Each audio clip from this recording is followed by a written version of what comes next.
Assalomu alaykum, hurmatli kuzatuvchilar. Sog'lom turmush klinikasi davolanuvchi bemorlari YouTubedan doktor Jalilov klinikasi haqida xabar topdik.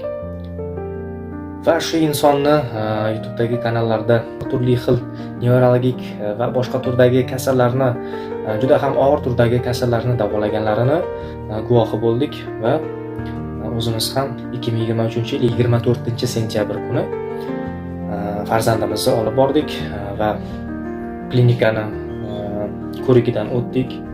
Doktor Jalilov bizga farzandimiz uchun Neuroride va Pancraride dorilarini tavsiya qildi. Oy 4 oy mobaynida farzandimizga mana shu Neuroride va Pancraride dorilaridan uzluksiz berib kelmoqdamiz, dorilardan qabul qilib kelmoqdamiz va farzandimizda biz mana shuncha yil davomida ko'rmagan o'zgarishlarimizni Allohga ming shukr endi ko'rmoqdamiz.